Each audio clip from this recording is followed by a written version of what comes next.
James Melendez, James the Wine Guy. This wine is next. It's a fantastic, beautiful wine coming from the island of Pantelleria by the producer Donnafugata called Lighea. Stay tuned for this review.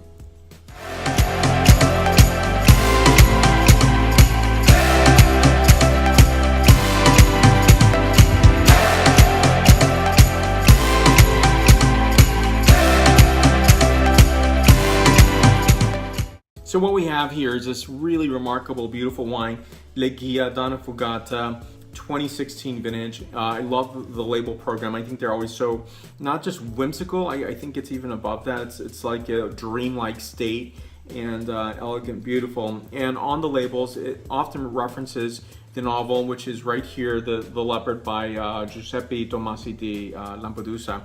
And there's reference points both in the title, maybe even on the imagery itself.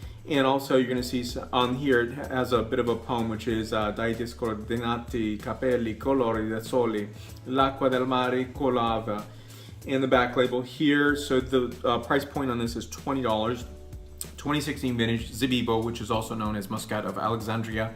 And so it talks a bit about a little bit of copy here, made from Zibibo grape grown, so vita ad albarello, head-trained bush vine. So UNESCO, intangible cultural heritage of humanity. So this is just really a lovely, lovely, beautiful wine, and my fascination. I'm gonna put some photographs right here as I talk. And to put foot on ground on Pantelleria is just really phenomenal. For me, have always had this fascination with islands. As a little boy, I would draw like what would a country look like on an island, because they're based on things that are just precious. That is land versus the ocean or the sea. And how do you fit everything in there? How do you make a livable environment? And also the limitations. All islands have limitations. As a boy, I'd also look at National Geographic, Peninsula of Gibraltar, how you had to fit a civilization or a village or a town in this very, very small footprint is fascinating to me. I'm further fascinated by this particular island.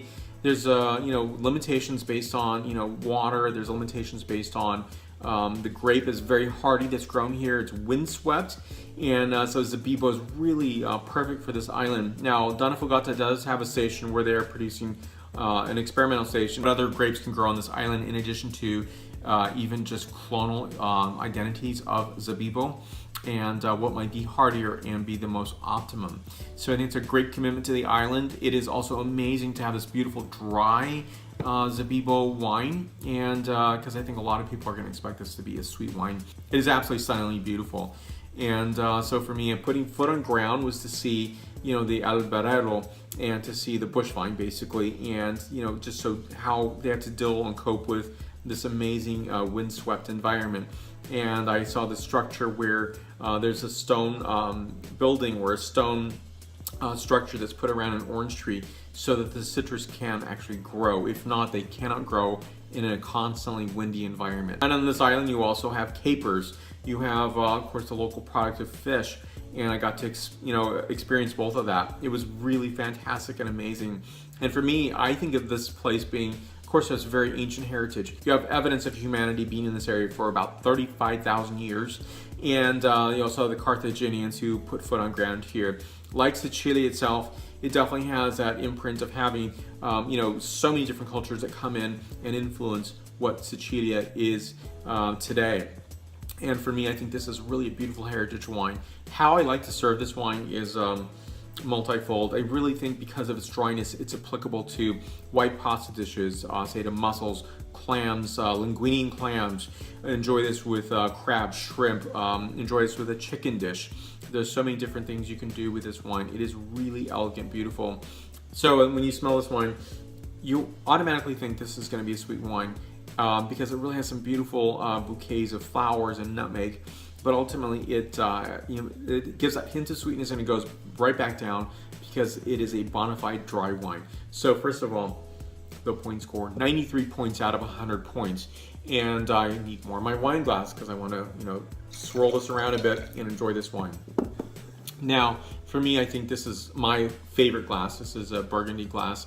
It's perfect for Zibibo, and I think it's perfect to experience. So in this Spitzenberg apple, which is basically an heirloom apple, a bit of a tart apple.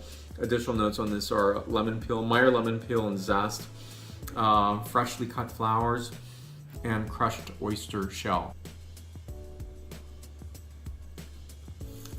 This wine I'm getting notes of crisp heirloom apple, Camas pear, passion fruit, which gives an exhibition of a very earthy characterization. A hint of nutmeg, white flowers, oyster shell because of a beautiful salinity characteristic here as well. 93 points out of 100 points. Thank you for joining me on this journey. This is an amazing wine. It should be, I would say, widely available in the United States around a $20 price point. It could be plus or minus $2 or $1 to $2 in each direction. Depends on where you are because of a lot of reasons I've talked about before, but generally centered in the $20 price point range. I'll put more information on the producer down below. The like button's down below, so please hit that button. Right up here is the subscribe button, so please hit that button if you haven't done so already. So let's stay connected. I'm on a variety of social media such as Facebook, Twitter, Instagram, LinkedIn, and WordPress. Thank you again for watching today. I really appreciate your support. Thank you. Salute.